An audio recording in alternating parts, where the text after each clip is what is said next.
Bismillahirrahmanirrahim. Dear students, this lecture is for FSC first year physics.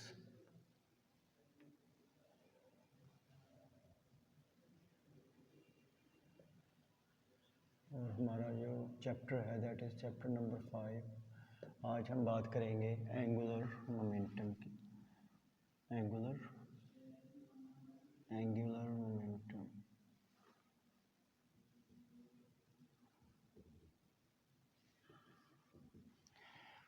आपको याद होगा हमने प्रीवियस लेक्चर्स में पढ़ा था linear momentum that is equal to mv। जब बॉडी इज मूविंग या ट्रांसलेटरी मोशन में हो बॉडी तो उसका जो मोमेंटम है वो क्या होगा, वो लीनियर मोमेंटम। और लीनियर मोमेंटम जो है that is as an important role, एक सिग्निफिकेंट रोल है इन ट्रांसलेटरी मोशन में। सिमिलरली अगर कोई बॉडी रोटेट कर रहा है, अगर एंगुलर मोशन में है तो उसके लिए एंगुलर मोमेंटम का एक सिग्निफिकेंट, एक अहम रोल है। ठीक है, तो अगर हम एक सिंपल सी बात करें कि अगर एक बॉडी जो है वो किसी एक्सिस ऑफ रोटेशन के लिहाज से अपनी एंगुलर पोजीशन चेंज कर रहा है या एंगुलर डिस्प्लेसमेंट जो है वो एंगुलर डिस्प्लेसमेंट उसमें जो है वो प्रोड्यूस हो रही है, या ये कह लें कि एक्सिस ऑफ रोटेशन के लिहाज से, एक रेफरेंस एक्सिस ऑफ रोटेशन के लिहाज से अगर वो अपनी पोजीशन चेंज कर रहा है, एंगुलर पोजीशन चेंज कर रहा है, तो वो उसमें क्या होगा, angular, the body should possess, body में क्या होगा, एंगुलर मोमेंटम होगा। बॉडी एंगुलर मोमेंटम रखेगा तो हम क्या कहेंगे, पार्टिकल, एक पार्टिकल जो है would have angular momentum about a reference axis. ज़ाहिर है रेफरेंस एक्सिस मतलब जिस जो एक्सिस हम ले रहे हैं, जिस एक्सिस के गिर्द बॉडी क्या कर रहा है, रोटेट कर रहा है, तो उस बॉडी के अबाउट उसका एंगुलर मोमेंटम होगा। कब, if it's angular position changes, अगर उसकी एंगुलर पोजीशन जो है वो चेंज हो रही है with respect to that reference axis. Angular position changes, अगर उसकी एंगुलर पोजीशन चेंज हो रही है। ठीक है, एंगुलर पोजीशन का मतलब क्या है कि फॉर एग्जांपल ये रॉड है, ये रीडर बॉडी है, ये लेट से रोटेट कर रहा है, ये जी एक्सिस है, इसके अबाउट ये क्या कर रहा है, रोटेट कर रहा है। फॉर एग्जांपल पहले इसकी पोजीशन इसके लिहाज से, इसके लिहाज से यहाँ थी, अगर ये अपनी पोजीशन चेंज कर रहा है या एंगुलर डिस्प्लेसमेंट लेट से थीटा जो है वो एक्सिक्यूट कर रहा है, तो इसका मतलब क्या होगा, बॉडी, ये रिजिड बॉडी शुड हैव क्या होगा, एंगुलर मोमेंटम होगा। तो हम कहेंगे कि बॉडी शुड हैव या would possess angular momentum if it is rotating with respect to some axis of rotation, किसी एक्सिस के लिहाज से रोटेट कर रहा है, and it changes its angular position, change करता है with respect to that axis of rotation, उस एक्सिस रोटेशन के लिहाज से, तो हम कहेंगे the body possess angular momentum, body angular momentum रखता है। देखें एंगुलर मोमेंटम जो है, अगर फर्ज करें, अब हम बात कर रहे हैं इसकी मैथमेटिकली, कि फ़र्ज़ करें एक बॉडी जो है that is pivot at point O point पे पिवट है, let say its mass is m, यहाँ पे इसकी मैस क्या है, m है, यहाँ पे पिवट है, ठीक है, और ये रोटेटरी मोशन में है। फ़र्ज़ कर लें p जो है दैट इज़ लीनियर मोमेंटम, जिस बॉडी पे, या उस बॉडी का जो लीनियर मोमेंटम क्या है, p है, जिस बॉडी पे अमल कर रहा है। तो अगर p की जो डायरेक्शन है, एंगल कितना है, लेट से थीटा, r के साथ, r क्या है, दैट इज़ उस बॉडी का पोजीशन वेक्टर है, किस लिहाज से, विद रिस्पेक्ट टू, किस लिहाज से, with respect to pivot point, pivot point के लिहाज से r अगर उसका पोजीशन वेक्टर है, m mass of the body, it is rotate कर रहा है, let say its linear momentum is p, और जो डायरेक्शन है लीनियर मोमेंटम की वो थीटा है with the direction of r के साथ। ठीक है, तो जो L से हम रिप्रेजेंट करते हैं एंगुलर मोमेंटम को, वो क्या होगा, r क्रॉस p, फिर p is linear momentum, r क्या है, r उस बॉडी की पोजीशन वेक्टर है with respect to pivot point, pivot point के लिहाज से उसका तो एल इज़ वेक्टर क्वांटिटी, उसका क्या होगा position vector r cross p. अब देखें सिंपल है, आर के जो है यहाँ से अगर हम इसको खोलते हैं, देखें आर पी, तो आर क्रॉस पी मतलब हमारे पास क्या हो जाएगा, पी इज इक्वल टू क्या होता है एम वी। वी क्या है, उस बॉडी की लीनियर वेलोसिटी है, या हम उसे कह सकते हैं कि टेंजेंशियल वेलोसिटी होगी उस बॉडी की, ठीक है। तो r l is equal to linear momentum है आर क्रॉस पी के। आर क्या है, पोजीशन वेक्टर है पार्टिकल का किसी भी इंस्टेंट पे ओरिजिन के लिहाज से। लेट्स से ओ क्या है, ओरिजिन है या पिवट पॉइंट है। एंगुलर मोमेंटम वो वेक्टर क्वांटिटी है, और इसकी मैग्नीट्यूड की अगर बात करें वो क्या होगा, r m v sine theta, जिसकी क्या होगी, एल की मैग्नीट्यूड होगी r m v sine theta. R magnitude of r m v sine theta, ठीक है। क्रॉस प्रोडक्ट है इसलिए हमारे पास। अब देखें हम इसमें दो चीज़ें हैं, एक वी साइन थीटा भी कह सकते हैं, वी को साइन थीटा के साथ, और आर साइन थीटा भी हम ले सकते हैं।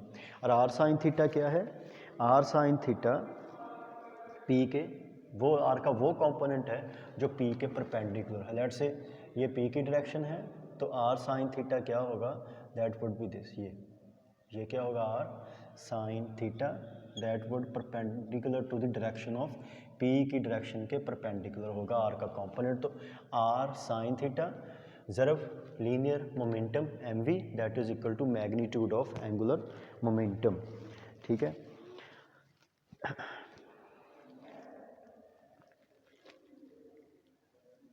अब देखें अगर डायरेक्शन की बात करें यहाँ पे हम, तो जो डायरेक्शन होगी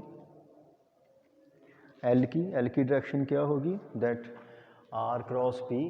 तो राइट हैंड रूल से आपको पता है फाइंड करेंगे हम डायरेक्शन किसकी, एंगुलर मोमेंटम की, that is r cross p. तो ये परपेंडिकुलर टू द प्लेन होगी, और राइट हैंड रूल से हम इस डायरेक्शन को क्या करेंगे, find out right hand rule से कर सकते हैं।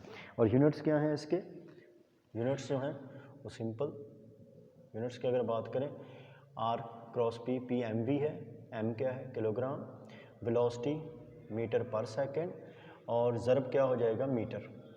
एम देखिए आर के लिए मीटर, और m v kilogram, v metre पर सेकंड, ज़रब मीटर।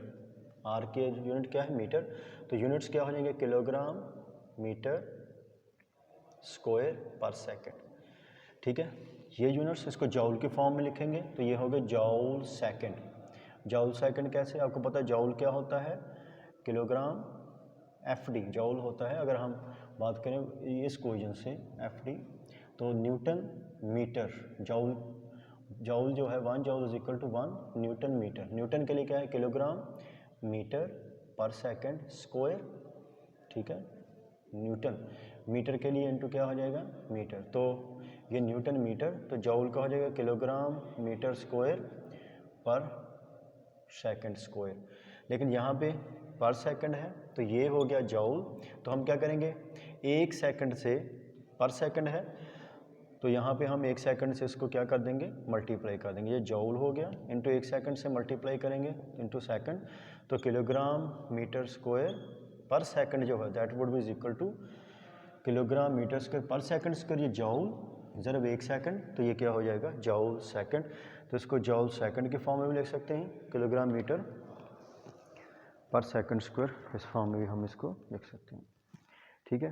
तो ये हमारे पास हो गया। अब देखें फ़र्ज़ करें अगर बॉडी जो है पी सर्कुलर एम जो मैस ऑफ बॉडी जो है वो पिवट है ओ पॉइंट पे और ये रोटेट कर रही हो, लेट्स से ये सिचुएशन हो कि ओ पे ये बॉडी मैस एम है फॉर एग्जांपल और ये आर, लेट्स से ये बॉडी सर्कुलर पाथ में क्या कर रही है रोटेट कर रही हो, जब आपने पिवट किया है इसके साथ ओ पे पिवट की हुई हो सर्कुलर पाथ में हो, तो आपको पता है जो टेंजेंशियल वेलोसिटी है जो मोमेंटम है पी या टेंजेंशियल वेलोसिटी जो है वो परपेंडिकुलर टू क्या होगी आर होगी और थीटा कितना होगा 90, ठीक है।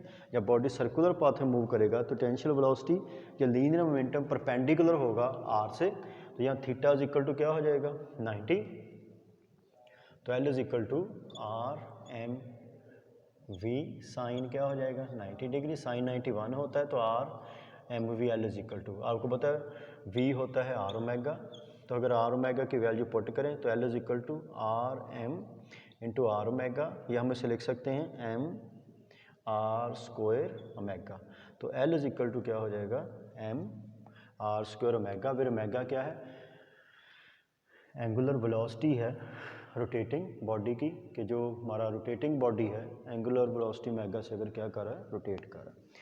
तो इसके बाद नेक्स्ट जो है दैट इज़ लीनियर मोमेंटम या angular momentum of a rigid body.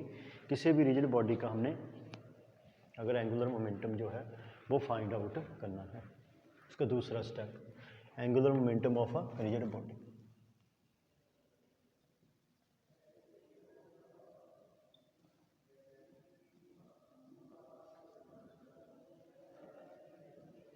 Angular momentum of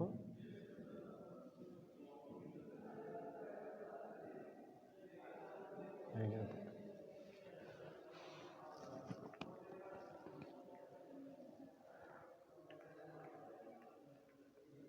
देखें, फ़र्ज़ कर लें सिमेट्रिक रिजिड बॉडी है, रोटेट कर रहा है अबाउट अ फिक्स्ड एक्सिस, जिसका सेंटर ऑफ मास वो हमने इसमें फिक्स से शो करें। अगर फॉर एग्जांपल ये एक सिमेट्रिक बॉडी है, that is a rigid body है, ठीक है, ये इसका एक्सिस ऑफ रोटेशन है, इसके अबाउट क्या कर रहा है, ये रोटेट कर रहा है।